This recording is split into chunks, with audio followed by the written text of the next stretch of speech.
A Lego set is a gift that always clicks. And clicks. Watch out! And clicks. For kids who love adventure, choose a Lego set. A gift that always clicks.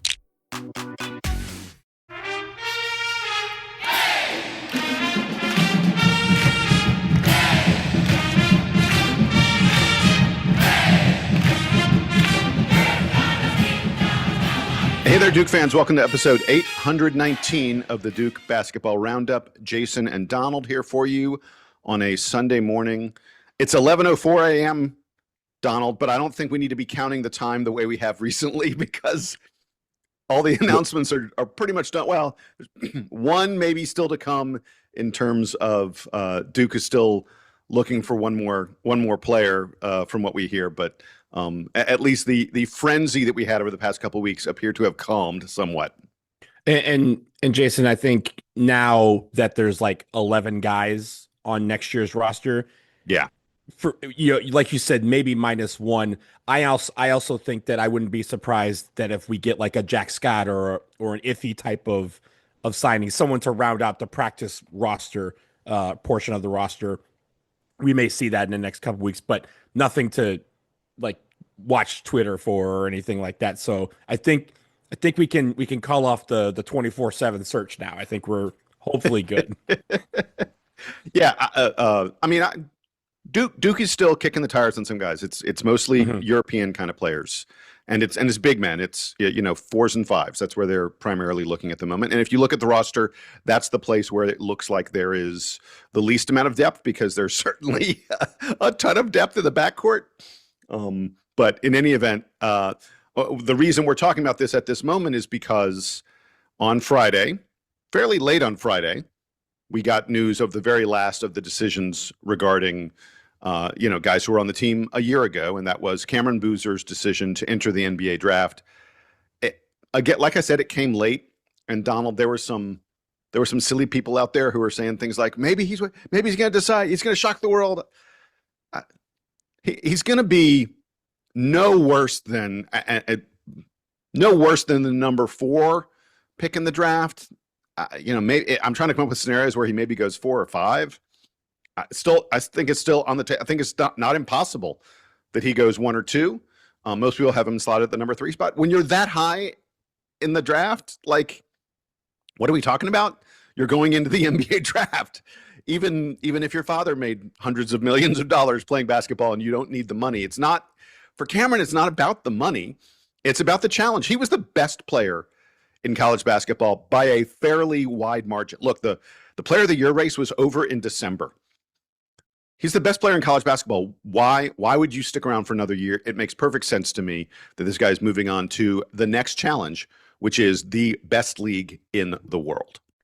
And Jason, look, there was obviously a lot of people who were like, trying to hang on to that glimmer of hope. We want it. Look, we want it so badly, but it's just not realistic. It's not even the realistic part of what we want. It's never about what we want. It's about what these players think is best for them.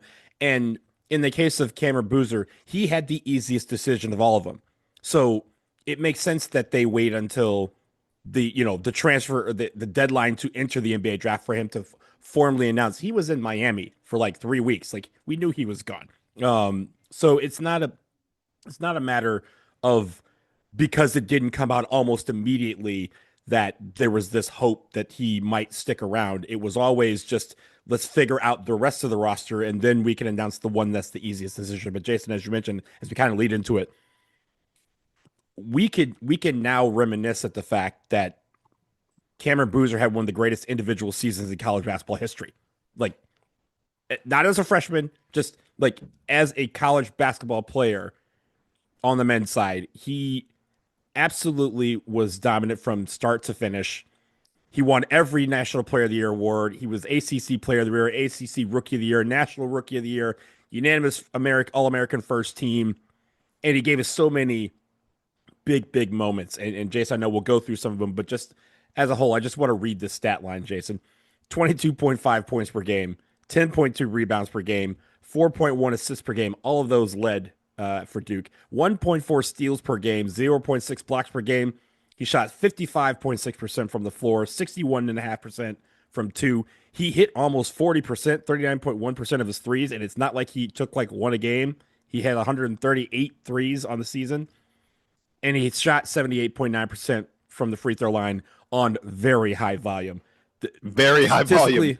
Very high volume. A lot. And it was just a joy to watch him. We knew that he would be good. We knew that Jason, even last summer, you were like, yeah, this guy's going to have one of the, type of Vernon Carey type of things that we kind of forget about how good a season that he had or Marvin Bagley III had.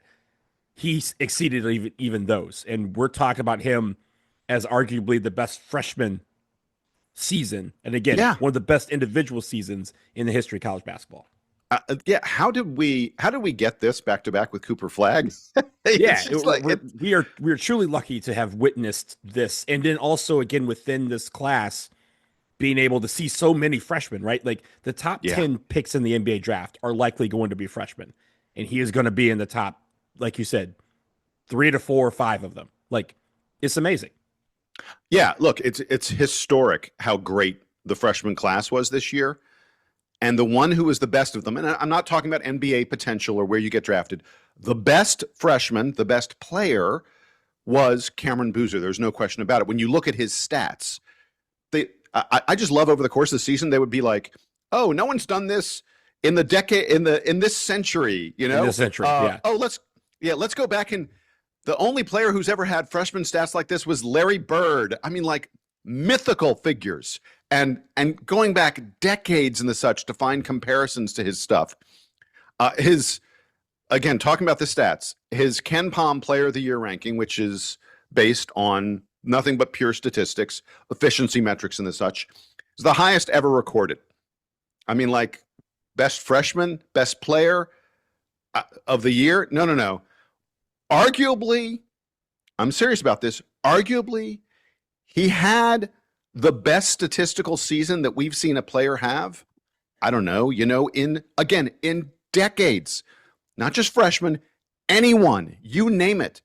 That's how great his season was. The difference between Cam's Ken Pom Player of the Year ranking, his actual number, and the number 2 player in the list, Joshua Jefferson, was 1.2 points. The Player of the Year, I can't even tell you all the stats that go into it for Ken Pomeroy, but Cam's number was 1.2 points higher than Joshua Jefferson.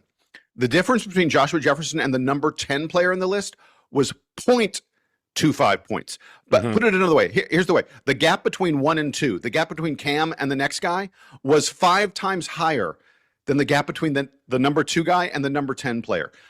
Ken Pomeroy doesn't publish like hundreds of names on his Player of the Year list, but you'd have to go down like, I don't know, 20, 50 spots. 70 spots to get to the difference between, like, Cam plus the difference between the number 2 player was like having 2 top 10 players. I can't even describe how insane it was. Jason, here's a nice analogy. When Usain Bolt in 2008 set the world record in the 100, he won by like 40 meters, right? Essentially, which in the 100 is basically like winning the marathon by 3 miles. And I say that this morning as someone broke the 2-hour mark in the mile, or 2 guys actually did for the first time ever. But Jason, do you remember who was second place in that race? No idea. No. Neither do I. It's not the point. The point is everyone remembers how big of a gap there was. And you say there was Usain Bolt and there was the rest of the world. There's Cameron Boozer, and then there was the rest of college basketball 40 meters behind, trying desperately to catch up to a guy who was never going to get caught up to. So some more statistical stuff. Donald, do you know who is the best, according to Evan Miyakawa, according to Evan's stats, who was, and again, these guys are so smart, the guys that come up with these analyses and the such, I can't even explain how they come up with all their numbers. You got to sit in a room and think like stuff like this stuff. If you, Jason, you see Little Big League where they're like, oh yeah, the Twins have a 500 record when they play in a dome after the 7th inning and they're tied at home. So this next inning should be good for us, right? They come up with stupid stuff. Yeah, crazy stuff. In any event, Evan Miyakawa's defensive rankings. Donald, do you know who was the best defensive player on Duke basketball this year? The best Duke defender this year, according to Evan Maya, it was Cameron Boozer. In fact, he was the number 8 defensive player in the country this past season. He was, of course, the number one offensive player. And the gap between him and number 2 on offense was the same as the gap between the number 2 player and the number 15 player. I mean, like, it's outrageous how good Cam was. So I played a little game with myself. I said, you know what? I want to see what was his worst game. What was the when did we have a game that you're like, man, Cam, that game was not it. And I figured out, I looked at the entire season. It was the ACC title game against Virginia. Remember, he kept on getting his shot blocked.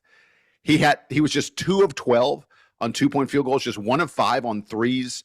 It was clearly his worst game. You want to hear the stats from his worst game? This is the worst Cameron Boozer can do. We talked about this on the show. Go ahead. Yeah.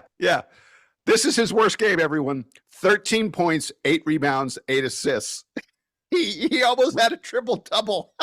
Remember, Jason, he had a whole thing until that game that he had scored at least 14 points, grabbed at least 5 rebounds, and had at least 2 assists in every single game, and he was the only player in 30 years to ever do that. That Virginia game was the only game this season that he didn't meet that 14-point mark. Yes, but I cannot sit here and only talk about his worst game. So I went and I looked. I tried to find what I thought was his best game. And this was a task, man, because there are a lot of candidates. I'm going to go with, I think, the second UNC game. In that game, he goes for 26 points, 15 rebounds, 5 assists, just 1 turnover. He had 6 offensive rebounds in this game. Again, 26, 15, and 5 with 6 offensive rebounds. But I also seriously considered, remember the game he had against Stanford? Goes for 30 and 14 with 3 assists, 0 turnovers. He had a block. He had 3 steals. He shot 12 of 17 from the field in that game. And then the other one I seriously considered, and maybe this is the one, against Arkansas, talk about a coming out party. Arkansas, he had 35 points. He hit 11 of 14 shots from the field. 11 of 14? Come on. What are we even talking about here? And Arkansas had a pretty good, pretty good big line, pretty good big men. So those are my candidates for the best game of the year. And again, I think it was, especially because the UNC game always has extra stuff, 26, 15, and 5 with just 1 turnover, 6 offensive rebounds. I think that was Cameron Boozer's best game. What do you think, man? I mean, look, you said that the National Player of the Year race was over by December. The Arkansas game was November 27th. That is why it was over by December. 35-9 on national TV Thanksgiving night on the game that had the highest ratings. Oh, the ratings were outrageous. Season, by a lot. Yeah. And again, against a really, really tough Arkansas team that I and a lot of others picked to go to the Final Four because of how well they did down the stretch. That one was good, Jason. I also just remember there were moments where the lights were shining brightest and he performed. I don't want to say it's easy to get 30 and 14 against Stanford. It's not. But that's a Stanford team that wasn't as great this year. But if you remember, you said the second UNC game where he kind of took over. That game.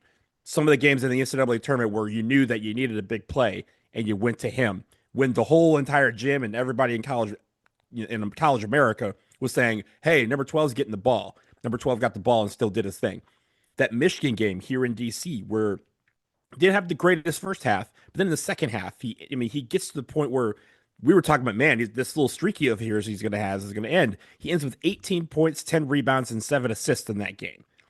And we needed against the best big line, against the best big men in the country, supposedly. The eventual national champions, right? Like he basically said to all 3 of their big men, I'm going to take each and every one of you out one by one, and had Yaxel Lindeborg afterwards just stammered for some way to not be able to, talk about how great a guy he was. And so, look, I'm sitting here thinking about all these games, and we just mentioned, 6? And that's not the whole season. Just time in and time out, you knew that you were going to get your points, your rebounds, and your assists, and even some blocks and steals from number 12 in the middle. He came in with a lot of expectations, especially for Duke. He came in having to kind of be the guy after the guy, and then in kind of replacing Cooper Flagg as the centerpiece. Yeah, and in doing so, I fear for this next year's team because all of them have to figure out how to replace Cameron Boozer in the aggregate, and I think future classes will for the next 5 to 10 years because what we saw was purely generational, and it's going to be unclear when we ever see something like that again. Look, my final comments about Cam have nothing to do with statistics. They have everything to do with attitude and effort. This is a guy, as we well know, who came from privilege. This is a guy who, when he walked on the floor, every single game of his life, everyone knew who he was because of who his father is. His dad earned $150 million in his NBA career. When you add in endorsements, father's on the gold medal, winning team in the Olympics. Carlos played overseas a couple of years. He's had a very successful broadcasting career. I mean, I'm going to guess Carlos's full earnings over the course of his career are well over $200 million. Cameron Boozer didn't need to play hard. He doesn't have to bring a lot of effort. He comes from unbelievable privilege. And yet, every single game, he's the hardest worker on the floor. He doesn't have to be, but he is. Who can forget the Wolfpack claw marks, the torn jersey, the black eye? The dude was abused, banged, pounded, punished every game. He was almost always going up against guys who were 2, 3, 4, 5 years older than he was. Never complained about it a single time. I was in the locker room with him post-game multiple times. I spoke to Cam after multiple games. He was always collected. He was always respectful. He was always focused on the team, not focused on himself. I vividly recall. I went in the locker room after the TCU game in the NCAA tournament. And that had been, Duke pulled away in that game big time. But that had been a really tough game for the first, 30 or so minutes of the contest. And I spoke to Cam. I'm not sure if you recall this or not, but I spoke about it on the podcast when we played the sound of me talking to Cam.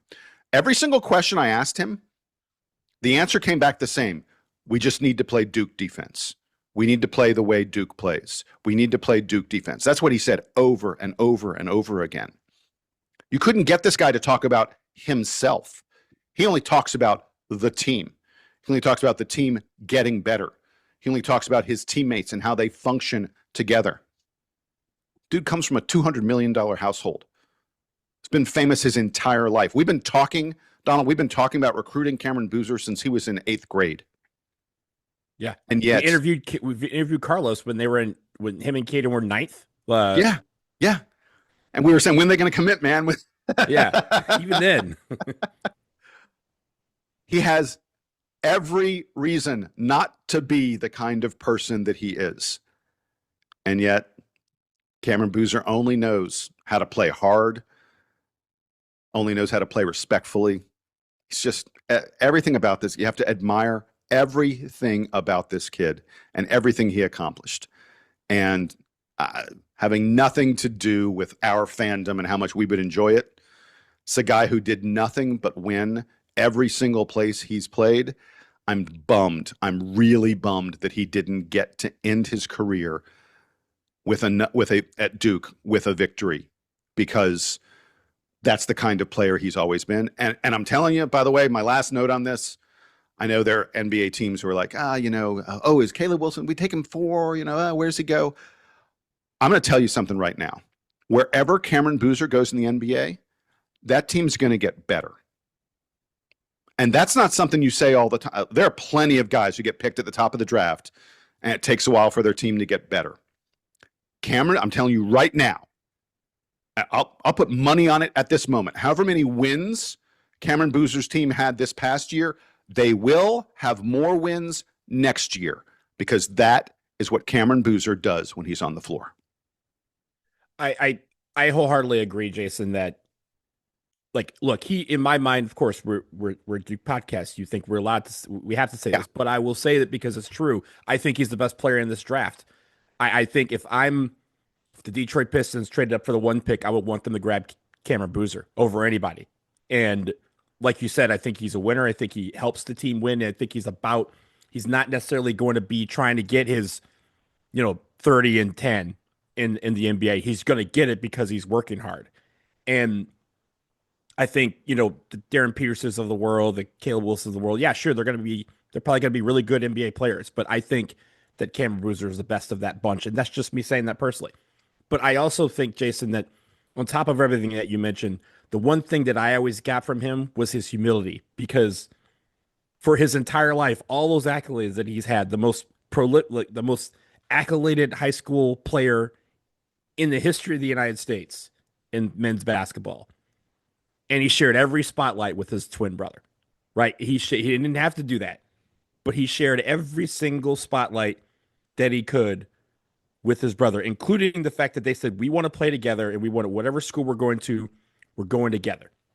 And he learned how to, now, like for the first time, they are going to be separated, with him being the NBA and Caden being at Duke. But I think that for a guy to be that humble in the face of all this pressure and all this, the fact that we had to sell him on building his own legacy at Duke, knowing that he can come into camera at any time and look up in the rafters and see his dad's jersey number. Maybe not retired for his dad, but his dad's presence is everywhere in Cameron, in the Hall of Honor, and on campus. And for him to come and actually follow through on what Duke promised that he could, establish his own legacy, man, that's incredible. He got to live that moment. And, Jason, for the next, like 20 years from now, people are going to be talking about Cam Boozer, right? When he comes back to campus, hopefully with his kid playing in college, right? And playing at Duke. But like the fact that he has crafted his own legacy in just 1 year is poetic in a way. And I know Carlos would not want to have it any other way. That when he comes back to Duke, now he's the dad of Cameron Boozer, as opposed to this NBA Hall of Famer. And so I look forward to seeing him thrive in the NBA. I think he's going to be on Team USA, maybe not for 2028, but very, very soon, right? Like he's going to be in that mix for his entire career, because Team USA needs guys like Cam Boozer on their team, a guy who wants to win and will do anything and everything that's necessary for that to happen. If it's score points, if it's grab rebounds, if it's make assists, he will do it. I'm looking forward to seeing that at the next level. And like you, I'm bummed that we couldn't get a championship for him here, to kind of be that legacy lever. But man, if there's a Hall of Honor, put him in there now. You don't need to wait. He is one of the best Duke players to come through this group, and we're so lucky to have had that, a couple years in a row. A generational freshman come in and just change the way we look at Duke basketball. Yeah. Well said, sir. All right, we're going to take a quick break here on the Duke Basketball Roundup. On the other side, a little bit of recruiting news for you. I got a little bit of intel just a little while ago. I'll share it with you. And we're going to talk about the NFL draft. How are Dukies doing in the draft? That story in just a moment.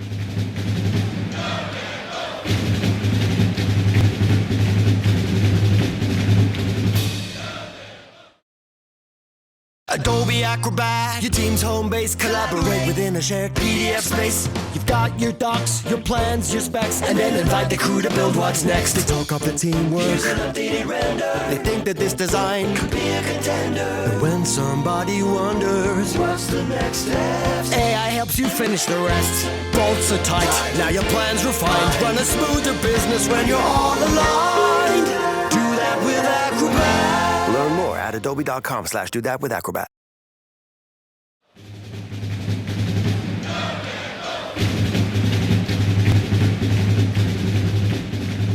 All right, back from the break, Jason and Donald, Duke Basketball Roundup, our latest edition. And Donald, folks who haven't been watching the NBA playoffs have been glued to the NFL draft the past few days. Tell me, my friend, what did you see from the Dukies who were in the draft? We had a pretty nice draft class, didn't we? Yeah. I think to start off with, hats off to Pittsburgh, because I was at the one in Detroit a couple years ago where we set the all-time attendance record. That was just broken by Pittsburgh. They had 805,000 people come through in 3 days, which is mind-boggling when you think about it. That's crazy. It beat Detroit with 775,000. I was like, this is the greatest spectacle I've seen in a long time. The draft is going to be here in DC next year. So it'll be me trying to be part of another history-breaking record over there. But Jason, let's talk about the Duke football players who were selected in the draft. Let's start with Wesley Williams, who was the first player from Duke taken off the board. He was taken off the board. He's going to Jacksonville to play for the Jaguars. He was drafted in the 4th round. So congratulations to him to go to Duval. Chandler Rivers went in the 5th round. He's going to be just up the road from me, Jason. He's going to be in Baltimore with the Ravens. And the Ravens definitely need a lockdown corner like Chandler Rivers. I think they got a dime piece in him. Brian Parker, the offensive lineman, went in the 6th round to the Cincinnati Bengals. Those are your 3 guys who were drafted. Now, of course, after the draft is over on Saturday, there's a flurry of transactions with guys signing who weren't drafted, signing with teams. And we had a slew of those as well. Anderson Castle signed with the Indianapolis Colts. He'll be out there with Riley Leonard and my man Danny Dimes over there. So a lot of Duke connections over there. Aaron Hall signed with the Carolina Panthers. He'll just go down the road. Andrew Anthony signed with the Atlanta Falcons. You had Justin Pickett, who signed with the the Las Vegas Raiders. They're in Las Vegas now. And Vincent Anthony Jr. signed with the Kansas City Chiefs, so he'll be with Noah Gray over there at Arrowhead Stadium. Now, Jason, Duke, again, very, very fortunate that we had guys who were lucky enough to hear their name called in the NFL draft. I just want to take just a nice little look at some of the teams with players not taken in this NFL draft. Oh, I saw this. This is fun. Syracuse, Virginia, Virginia Tech, Wisconsin, UCLA, Colorado, Oklahoma State, West Virginia, Purdue, and the University of North Carolina. For all of the talk about Bill Belichick and how much success he was going to bring in year 1 and how they're going to turn around and become a national contender, they had 0 players picked in the NFL draft this year. That's never a list you want to be on, and I'm glad, I'll say for years there was Duke where we were hoping on day 3 to get guys drafted, and now it feels like every year we're churning guys out to the point where they're being drafted in the 1st round, or even in this case, being drafted on day 3 in solid positions and go into solid situations where they have a chance to compete for not just minutes, but in some cases, like Chandler Rivers, starting positions on the team if they can show out in practice. So congratulations to all the Duke guys who were selected, who signed unrestricted free agent deals, undrafted free agent deals, and looking forward to seeing them all play on Sundays at the next level. And we should note, I mean, it's important to the Duke football program that guys from our program move on to the next level. There's a lot of recruiting done around the fact that we are going to send you to the next level. And even these guys who are undrafted free agents, the fact that they are getting a shot at various teams, some of them will make it. I mean, the NFL have big rosters, their practice squads and other things like that. Just because a guy goes undrafted, there are plenty of undrafted guys who make teams. I really like Vincent Anthony Jr.'s chances of making the Kansas City Chiefs, just because I think that guy, he's someone, the workhorse. His effort, it's gonna show out for him. And I'll say the other one, I kind of like Anderson Castle, because I think teams need a guy who can just be like, he's our short yardage dude who knows how to find 1 or 2. We just need 1 or 2, and he knows how to find them. I like Anderson Castle's chances there, and I'm thrilled. Chandler Rivers is a guy, dude. I just think when teams see him on the practice field, they're just gonna be like, dude, wow, that guy's all over the place. A lot of times, Jason, a lot of people fall because of those measurables, like at the combine, their height, their weight, their reach, their 40-yard times and stuff like that. Chandler Rivers, I think he had a pretty decent combine, at least with pro day with all the numbers and stuff like that. But he's a guy that his measurables don't translate to the tape. When you look at him on tape, you're like, that man flies to the football. That man is just a lockdown defensive back. You can't measure instincts. And that's what's so great about him. On the field, again, there's guys who ran 4.7s in the 40, and then on the field, you're like, he's outrunning the Dante Halls of the world, who was running 4.2s. So sometimes measurables mean one thing and may cost you a couple of draft positions. But man, when you see a guy on tape like Chandler Rivers, you're like, I'm glad the Ravens picked him up, because he's a guy that I think is going to flourish in the NFL. All right, really quickly before we're done, it's very early in the process, but the class of 2027, the high school class of 2027 has begun EYBL play. This is the elite AAU. This is the the very, very top end of the of the high school competition, and this will be going on all summer. It just began this weekend right here in Atlanta. Session 1 of the 2026 Nike EYBL is happening here in Atlanta, and eventually they'll get to the Peach Jam, and there'll be some names that you'll be hearing about Duke connected to and the such as it moves along. But there's one name that a lot of people are already talking about because of his last name, and that is Cager Knipple.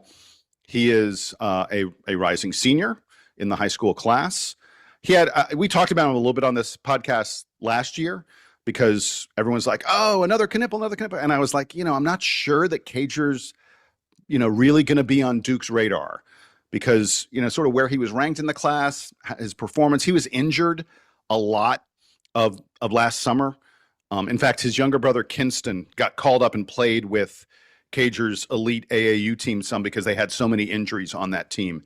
And Cager was one of the guys who would, he'd play a game or two and then he'd have to sit for a game or two. And you could tell, so it wasn't, working out that great for him last summer, but he's healthy now and really showing out. They've only played a couple games, but Donald, he's hitting 58% of his 3-pointers so far. That's a good number. Yeah. Take that percentage. Yeah, exactly. He's 7 of 12 on 3-pointers through their first 2 games, and he's averaging 14.5 points per game. His defense, by the way, I should note, Cager's way taller than Khan. Cager's 6'10", maybe even 6'11", but he's playing wing. He's not going inside. He's 6'10", bombing from 3, but his defense is way better than I've been hearing. People sort of thought defense would be a struggle for him. He has 4 block shots through their first 2 games. He has 3 steals through their first 2 games. He's playing way better on defense than people had expected. And I'm here to report to you, I've confirmed 100% that Duke has contacted Cager Knipple and has reached out to him. Jon Scheyer, they're having conversations, they're talking. I don't know that, I'm not saying Duke's made any official offers yet. I think that's something that comes later in the process. But if you were looking for a connection, I can confirm to you that Duke is talking to Cager Knipple, and there's at least some possibility at this time that we could have another Knipple on the Blue Devil basketball team, starting with the class of 2027. We'll see. It's still very early. Cager's other offers, I want to say Purdue, Wisconsin, Butler, I think I heard. But it's early in the offering process, and it's early in that AAU season. But Duke's at least looking, and so far, Cager is balling out for his team in EYBL play, and that's just fun to talk about. I mean, of course, Wisconsin already offered him. He's in his backyard. Wisconsin's like, Exactly. We can't let this guy, we can't let another Knipple go. We just can't. And so, but I also think, Jason, I believe all of them are tall, right? But he's kind of sprouted up. I think when we last talked about him a year ago, we were like, he's kind of, not on the radar of Duke right now. He was 6'7". As you mentioned, now he's 6'10", right, still growing. And so I also just think it's great for him to look up to his brother and see what he's doing in the NBA. And we talked last year about how he was not a guy that anybody really recognized. Then during summer workouts, he was like, I can be this starter, and turned into a guy that on any other year would be considered one of the greatest players in college basketball, only to be, usurped by his roommate. And again, it's no surprise to me that the Rookie of the Year race is coming down to those very 2 same roommates in the NBA this year. So, I'm looking forward to seeing more of the Knipples as they continue to grow up and play and kind of improve their game. And the fact that Duke is trying to establish another pipeline, I'm all for it. By the way, you brought it up. I'll go ahead and mention it. On Monday the 27th at 7 p.m., the NBA will announce the winner of the NBA Rookie of the Year. Everyone, look, full props to VJ Edgecombe in Philadelphia, who had an outstanding rookie season. But you're 3rd place, my friend, because the Rookie of the Year race is between Cooper Flagg and Con Knipple. I think most folks expect Cooper to barely edge it out and win it, but you and I are going to have to come on. Yeah. We'll come on and talk about that when it happens. We need to do a little Dukies in the NBA playoffs. You seen what Paulo Banchero's been doing lately? Actually, I know you have because they're playing. Jason, Detroit I'm Pistons. a Detroit Pistons fan. I've seen too much of him in Wendell Carter. I love them. I love them to death. I can't do it right now. I can't talk about how good they're playing right now because it's at the expense of my Pistons.